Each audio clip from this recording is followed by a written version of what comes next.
kan naakin ani bakka shifranan ani karaan booda dhaabadhe isaanillee takaraakkaruudhe galgala gadi ganna baasanii jechuudha naannoon asfaaltii taaksiin hin jiru ganna baasanii xiqqoo mana isaaniitti irraa makiinaa isaaniitti irraa nasiisanii jechuudha asfaaltii irratti nagatan achiin booda an taaksii qabadhee gara biirootti deeme jechuudha. Namni maaliif ji'a kana eegdanii hin jedhina akkamitti akka isaan nama eegsisan beektan warri gaarummaa nama damee hojjettan. Afaan tolaniiti isinii kennina qoy ji'a kana qoy ji'a sana odoo jedhan hin turani. Achiin booda gaafa jirre birrii ji'a sadii irratti geecheen hin kennan. Isinii galee jiraatu.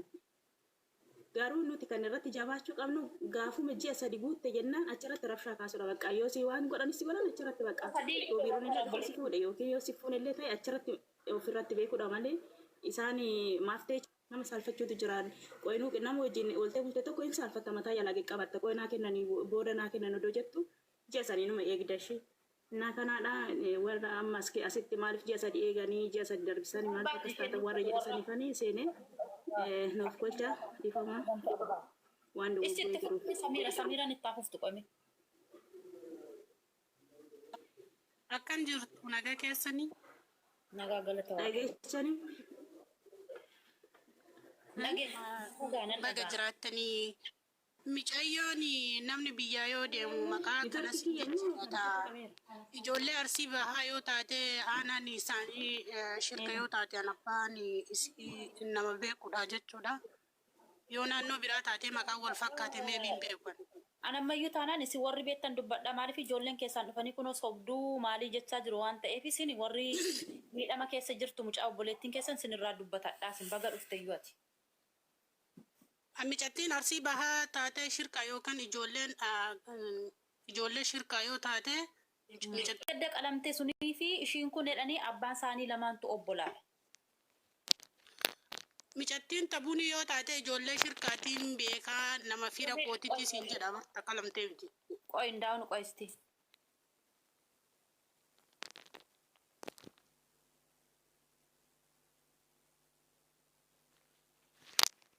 Sun immoo dammoo ijoollee shirkaatii miti suwa. Shirka ta'ee maalii ta'ee eessa haa taatu amma asitti sagalee ta'aaf himgattii tana akkasiin mallaqasii argattu godhu malee ati jechuun asirratti jechuun shirkaa maalii osoo hin taane isin kajaa jirtu sagalee ta'aaf miti. Ahaa ani abbaa beeka kaa micattiin teenna jechuudha utuu hin barbaadutti hin jiraan immoo. Haa micattiin hin badde sunillee. Antana jedha tana jedha san malee san hin beeku antana. Ukkoo tanumaayyuu siin jechaa jira bar tanumaayyuu akka namaatitti akka nama tokkootitti sagalee ta'aa fi ji'aa jirti malee arsii kaanii jettanii arsii bu'aa arsii lixaa jettanii osoo hin taane isimaafuyyuu sagalee ta'aa fi biiroo. Xiyya ilaal dhageeffadhu kaawwan namarraa faami xiyyaaf teetiin garagaraa mimicettiin namnaan beekamu fakkeenyaaf buniin kun kakaduu yoo ta'e abbaan wal fakkaachuu danda'a akkaataan itti wal beekame maatirraa qulqulleessee fiduu danda'an. Sigalami waan akkasii. Beekaa kana. Sigaleen. Kanaafiyyuu ani mucattii barwaarra arabaan seene malee taa jechuun mana mubaaraketti birrii na nyaatamettee alaan fayyaa hin qabdu akkamitti birrii dhiiraa dalaguu biyyaa hin baane gaafa biyyaa baatu jechuudha. Ta dhiiraa dalayde san siyaa barbukkitti dhiiraa dalayde san kana waan irraa dubbatanuu hin qabu nama barbaade ofiitii dhiiraa dalage wanni as baasanii nutti dhiyeessisaniif hin qabu. Taan ammoo sagalee ta'aafiiti.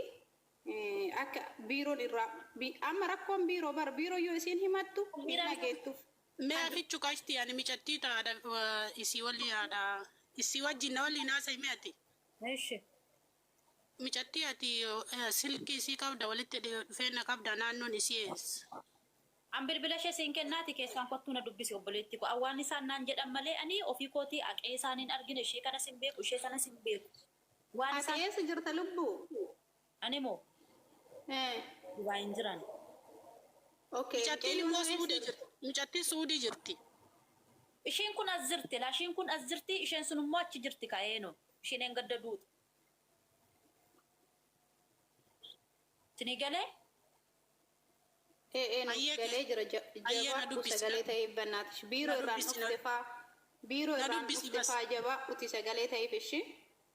Maal kuno saanoo nama mormuu ani maaliif Oromoon keenya ko yookiin yoo ati namaaf sagalee taate yookiin ganda si gaafatu yookiin eessatti dhalatte yookiin kun sobadha yookiin kijibadha namaan jedhu akkamitti sagalee namaa taateyyuu.